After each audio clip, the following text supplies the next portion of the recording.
kehilangan aji, kehilangan muru'ah, kehilangan marwah, kehilangan derajat, kehilangan martabat, kehilangan aji. Aji itu asal kata dari pengajian.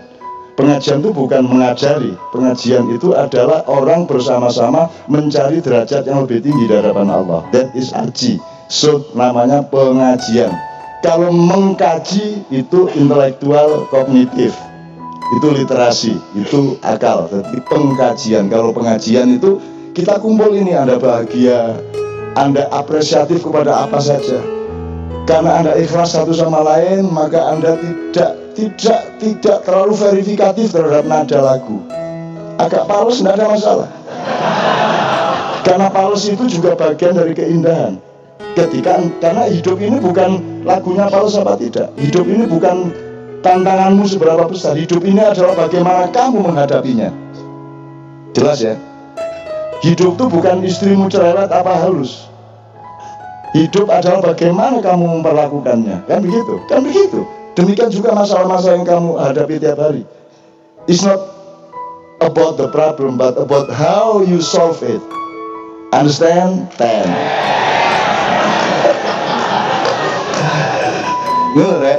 Ingat-ingat itu. Anda harus takabur kepada masalahmu, kepada problemmu. Takabur itu haknya Allah kalau dilakukan kepada makhluk. Takabur itu ngendas-dasi, jadi lu pegang kepalanya, itu takabur.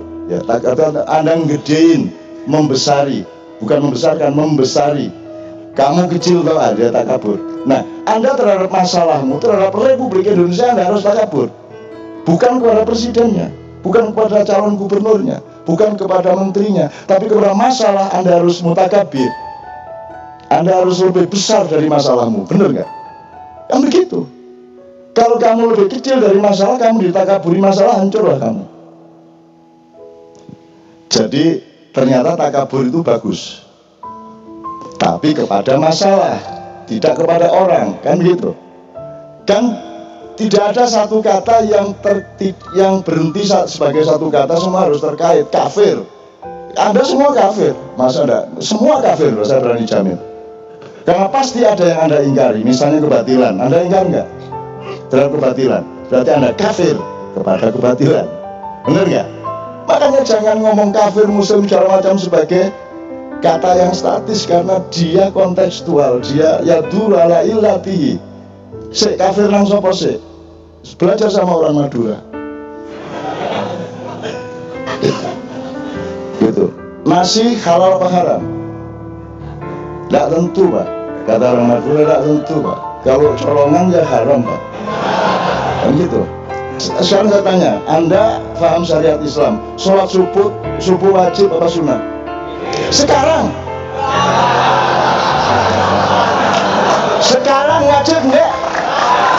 Haram sekarang. Makanya enggak ada kata berhenti sebagai kata, enggak ada kafir, enggak ada zalim, enggak ada. Itu peristiwa. Haji tidak ada haji. Haji adalah orang yang sedang menjalankan syariat haji pas di Mekah sana. Mosok kone sing njek kaji. Kan enggak kaji lagi. Tentara ketika dia bertugas sebagai tentara, begitu dia pulang sama istrinya kan ya dia enggak tentara lagi. Mosok sama istrinya itu siapa, Pak? Rumah. Ya. Nah, enggak bisa. Jelas ya? Oke, saya kembali sedikit kembali ke ujung gang. Di antara kafir yang tidak bisa berdiri sendiri ya, mungkin tidak seorang muslim melakukan kekufuran? Oke. Mungkin nggak seorang muslim melakukan kesyirikan, kemusyrikan? Fasik mungkin, zalim mungkin, sangat mungkin. Jadi bisa nggak kamu ini orang muslim itu orang zalim, gitu bisa nggak? Kan nggak bisa. Karena kan saya tanya lagi, kamu itu yang penting kamunya apa perilakumu, kan gitu. Perilaku, akhlakmu atau identitasmu, akhlak. Oke. Meskipun sekarang kita terlanjur pakai identitas, udah nggak apa-apa juga, itu juga nggak salah juga. Untuk supaya ada muru'ah juga, gitu loh. Rasulullah itu kalau ya Allahumma sholli wa sallim ya, Kalau Rasulullah itu mulai didewa-dewakan, dituhan-tuhankan sama umatnya, Allah mengatakan dia itu Rasul gue. Tapi kalau orang mulai saking dekatnya sama Rasulullah terus neranya, terus enak-enaknya minta rokok, nggak bilang-bilang, umpamanya gitu ya, masuk rumahnya ngambil makanan di dapur, ya itu kan sudah mulai neranya. Kalau sudah begitu, Allah mengatakan dia Rasulku. Tapi kalau orang sudah mulai mendewa-dewakan Rasulullah secara feodal, secara kultus, baru Rasulullah mengatakan dia juga manusia biasa. Coba Anda bedakan Muhammad bin Abdullah dan Muhammad S. Nabi wa Rasul. Jadi maulid Nabi mulai tahun ini diselenggarakan di bulan Ramadan, karena itu yang benar. Maulid Nabi itu adalah sama harinya dengan nuzul Quran. Kalau 12 Rabiul Awal itu Maulid Muhammad namanya, bukan Maulid Nabi. Karena waktu itu, karena Muhammad itu Al-Amin, nothing to do with Iqra, dengan Quran, masih belum Nabi dia. Jadi kalau Maulid Muhammad itu 12 Rabiul Awal. Jadi ini hari libur nasional harus dirapatkan lagi. Masa Maulid Nabi kok 12 Rabiul Awal? Tapi sudah terlanjur, enggak apa-apa. Kan saya selalu bilang, itu tidak dosa, itu insya Allah kok dimaafkan Allah, nggak ngerti kok. Gitu ya, kayak Bu Mega nggak kafir, nggak ngerti kan mau bagaimana. Kalau orang nggak ngerti mau bagaimana? Mau dimasukkan neraka, lu kok neraka? Lah kamu dulu ngomong akhirat itu ramalan, gitu kan? Lu, betul ngerti saya gula aja, terus selesai dia. Nggak ngerti saya, masa nggak ngerti salah? Nah di Indonesia ini begitu banyak orang tidak mengerti. Jangankan hal-hal yang agak spesial di dalam Islam, negara aja mereka tidak ngerti kok. Mereka nggak ngerti bedanya negara sama pemerintah coba.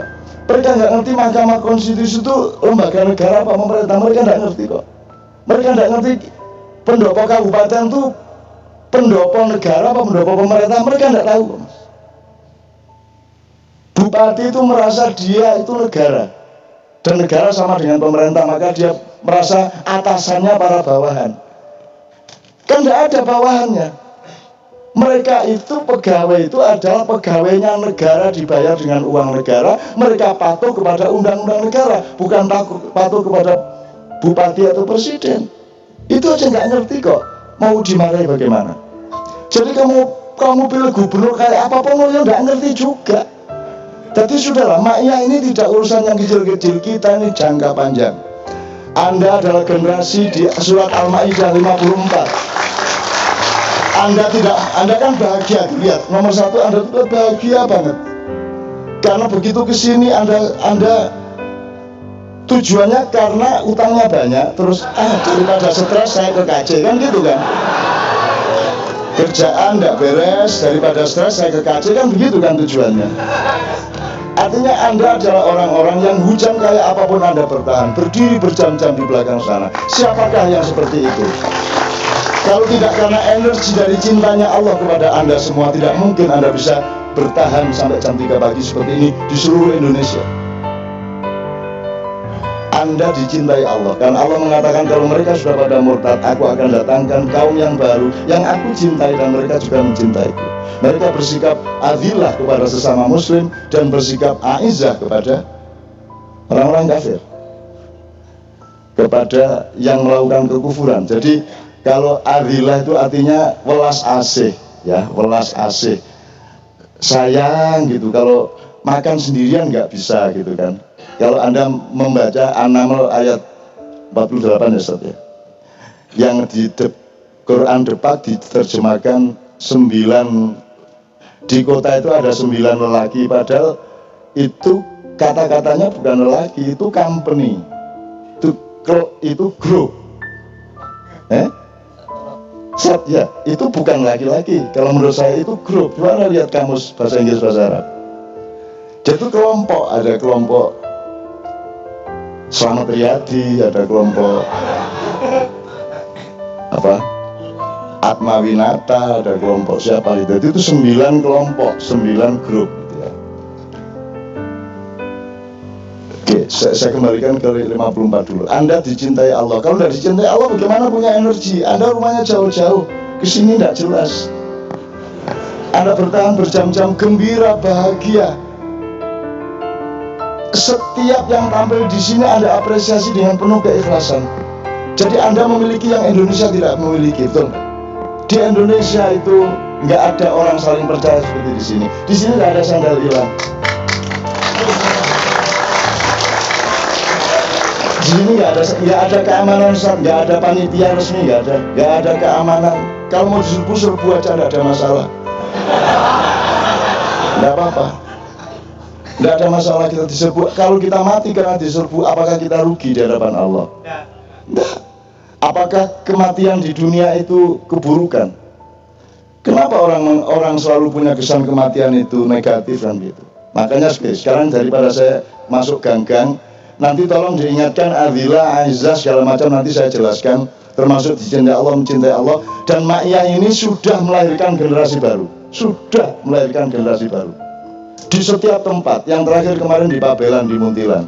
Seperti Anda ini, anak-anak muda yang sudah berpikirnya sudah menjangkau ke depan, yang punya keseimbangan mental, punya keseimbangan berpikir, punya keadilan sikap satu sama lain, sudah belajar dan berlatih untuk selalu seimbang seperti itu di tengah Indonesia yang goyang ke kanan, goyang ke kiri berganti-ganti. Dan Anda semua adalah generasi muda yang saya tidak bisa mikir kecuali bahwa Anda pasti akan melahirkan zaman yang baru. Anda akan melahirkan era baru dari Indonesia yang jauh lebih bagus daripada yang sekarang. Jadi tidak usah pusing kalau sekarang ini. Kalau sekarang ini ya memang harus kayak gitulah, namanya juga bakteri. Kan gitu.